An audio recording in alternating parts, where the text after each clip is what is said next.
ओम नमः शिवाय। इस पवित्र श्रावण मास में हम श्रवण कर रहे हैं भगवान शिव की दिव्य महिमा और उनके विशेष प्रमुख 12 ज्योतिर्लिंगों की कथा।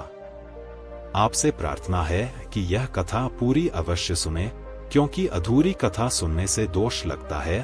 और कथा शुरू होने से पहले हमारे चैनल को सब्सक्राइब करके एक बार कमेंट्स में दिल से हर हर महादेव जरूर लिखें। आज की इस कड़ी में हम आपके लिए लेकर आए हैं एक अत्यंत विशेष और 4 धामों में से एक में स्थित दिव्य ज्योतिर्लिंग की पौराणिक कथा, और यह है केदारनाथ महादेव की कथा। समुद्र तल से लगभग 3584 मीटर की ऊंचाई पर मंदाकिनी नदी के किनारे पर स्थित है केदारनाथ ज्योतिर्लिंग। सिर्फ उत्तराखंड में ही भगवान शिव के लगभग 200 शिवलिंग हैं, लेकिन उन सभी में सबसे प्रमुख हैं केदारनाथ महादेव। लेकिन आखिर क्या है इस केदारनाथ ज्योतिर्लिंग की कथा? प्राचीन काल की बात है। एक भयंकर दैत्य था। उसने भगवान शिव की आराधना करके उन्हें प्रसन्न कर लिया था। जब शिवजी ने उसे दर्शन दिए और वरदान मांगने के लिए कहा, तो उसने भोलेनाथ से अमृतत्व का वरदान मांगा। महादेव ने कहा कि यह वरदान देना तो उनके सामर्थ्य में ही नहीं है, वह कुछ और मांग ले। तो उस दैत्य ने ऐसे सहस्त्र कवच मांगे जिसे कोई भेद ना सके। महादेव ने इस वरदान पर भी असहमति जताई और उसे पुनः वरदान मांगने के लिए कहा।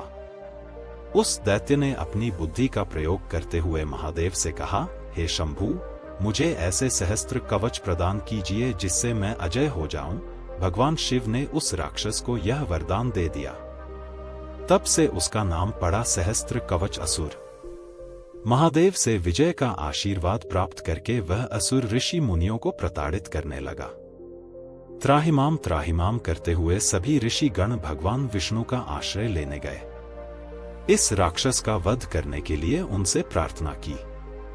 भगवान विष्णु ने नारद मुनि से किसी ऐसे स्थान के बारे में पूछा जहां एक दिन तपस्या करके सहस्त्र वर्षों की तपस्या का फल प्राप्त किया जा सके। इस प्रश्न के उत्तर में नारद मुनि ने बद्रीनाथ नामक स्थान के बारे में भगवान विष्णु को बताया, जहां यह संभव था। दूसरी ओर दक्ष प्रजापति का विवाह देवी प्रसूति से हुआ। उन्हें 16 कन्याएं संतान के रूप में प्राप्त हुई।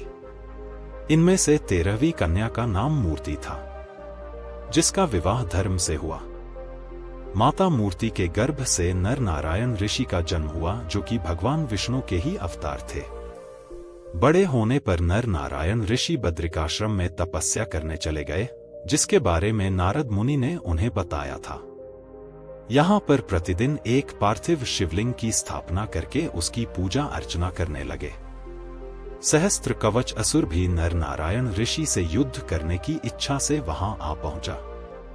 फिर क्या था, एक घमासान युद्ध हुआ। जब नर उस दैत्य से युद्ध करते तो नारायण तपस्या करते, और अगली पारी में नारायण युद्ध करते तो नर तपस्या करते। क्योंकि वहां एक दिन की तपस्या का फल सहस्त्र वर्षों की तपस्या के तुल्य था, इसलिए नर नारायण ऋषि ने उस राक्षस के 9,9,9,9,9 कवच काट गिराए।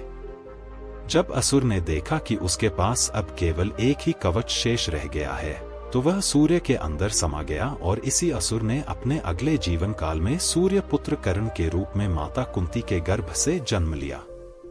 नर नारायण ऋषि पार्थिव शिवलिंग की स्थापना करके भगवान शिव की पूजा अर्चना काफी लंबे समय तक कर रहे थे। उनसे प्रसन्न होकर महादेव ने उन्हें दर्शन दिए और कुछ वर मांगने के लिए कहा। तब नर नारायण ऋषि ने भगवान शिव से प्रार्थना की कि वे इसी स्थान पर आकर सृष्टि के जीवों का कल्याण करने के लिए विराजमान हो जाए। उनकी प्रार्थना को स्वीकार करते हुए भगवान शिव वहां केदारनाथ के रूप में वास करने लगे। इसी ज्योतिर्लिंग के विषय में एक और कथा आती है। यह बात है द्वापर युग की, जब पांडवों और कौरवों के बीच में कुरुक्षेत्र का युद्ध हुआ था। पांडव युद्ध में विजय तो हो चुके थे, लेकिन उनके हाथों से अपने ही स्वजनों का वध हुआ था। महाराज युधिष्ठिर के राज्याभिषेक के पश्चात उनके राज्य के ब्राह्मणों ने उन्हें सुझाव दिया कि उन्हें काशी में जाकर भगवान शिव का आश्रय लेना चाहिए और अपने द्वारा हुई जीव हत्या के लिए प्रायश्चित करना चाहिए। उनकी इस बात को शिरोधार्य करके पांडव काशी की ओर निकल पड़े। जब वे काशी पहुंचे तो उन्हें पता चला कि महादेव वहां नहीं बल्कि बद्रिका आश्रम में है। भगवान शिव की शरण प्राप्त करने के लिए वे हिमालय में स्थित बद्रिका आश्रम की ओर प्रस्थान कर गए। वहां पहुंचकर वे भगवान शिव को ढूंढ रहे थे, लेकिन शिव जी उनके समक्ष नहीं आना चाहते थे, इसलिए वे अदृश्य हो गए। कुछ समय बाद पांडवों ने केदार पर्वत की दिशा में देखा। महाराज युधिष्ठिर उसे देखकर तुरंत समझ गए कि यह भगवान शिव ही है। यह सोचकर उन्होंने भीम को आदेश दिया कि उस विशाल महेश को पकड़ लिया जाए, लेकिन वो महेश पांडवों को देखकर भागने लगा। भीम उसका पीछा करते रहे। उतनी देर में उस महेश ने अपना सिर बर्फ के अंदर धकेल दिया, लेकिन उसका कुबड़ बाहर ही रह गया। अचानक ही उस कुबड़ ने एक शिवलिंग का रूप धारण कर लिया, जो कि पंच महाभूतों से बना हुआ था, और सब महेश के बाकी के शरीर के भाग अलग अलग जगहों पर बाहर निकले। उनके हाथ तुंगनाथ में बाहर दिखे, उनका चेहरा रुद्रनाथ में बाहर आया, पेट मद महेश्वर में और बालों के सहित सिर कल्पेश्वर में दृष्टिगोचर हुए, और इस प्रकार इन पांचों स्थानों पर भगवान शिव के विभिन्न शिवलिंग की उत्पत्ति हुई। उसे पंच केदार के नाम से जाना जाता है। मुख्य मंदिर केदारनाथ ज्योतिर्लिंग के नाम से जाना गया। महाराज पांडव ने भी अपनी देह का त्याग इसी स्थान पर किया था, इसलिए यहां पांडुकेश्वर नाम से भी एक मंदिर है।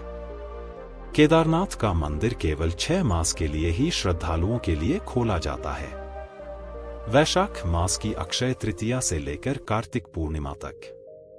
जब यह 6 मास पूर्ण हो जाते हैं और कपाट बंद करने का समय आता है, तो मंदिर में नंदा दीप नामक एक दीपक प्रज्वलित किया जाता है। 6 मास बीत जाने के पश्चात जब इस मंदिर के कपाट खोलते हैं, तो नंदा दीप को प्रज्वलित अवस्था में ही पाया जाता है। ऐसा इसलिए है क्योंकि उन 6 महीनों में देवी देवता भगवान शिव की पूजा आराधना करते हैं और इस दीपक को प्रज्वलित रखते हैं। सर्वप्रथम पांडवों द्वारा स्थापित केदारनाथ महादेव के मुख्य मंदिर की स्थापना लगभग 8वीं शताब्दी में जगतगुरु आदि शंकराचार्य द्वारा की गई थी। उनकी समाधि आज भी मंदिर के पीछे स्थित है। वर्ष 2013 में जब इस पवित्र तीर्थ स्थल पर भयंकर आपत्ति आई थी, उस समय भी यह मंदिर बिना किसी क्षति के स्थित रहा था। वास्तुकला की बात की जाए तो केदारनाथ मंदिर 85 फीट ऊंचा, 187 फीट लंबा और 80 फीट चौड़ा है। इसकी दीवारें 12 फीट मोटी है और अत्यंत मजबूत पत्थरों से बनाई गई है। मंदिर को 6 फीट ऊंचे चबूतरे पर खड़ा किया गया है। यह आश्चर्यजनक है कि इतने भारी पत्थरों को इतनी ऊंचाई पर लाकर किस प्रकार मंदिर की स्थापना की गई होगी। वैज्ञानिकों का मानना है कि 13वीं से 17वीं शताब्दी तक यानी 400 साल तक एक छोटा हिम युग आया था, जिसमें हिमालय का एक बड़ा क्षेत्र बर्फ के अंदर दब गया था। इसी समय में भोलेनाथ का यह मंदिर भी बर्फ के अंदर छुपा हुआ था, लेकिन 400 वर्ष तक बर्फ में रहने के बाद भी यह मंदिर अपनी मूल स्थिति में बना रहा। तो यह थी आज की केदारनाथ महादेव ज्योतिर्लिंग की कथा।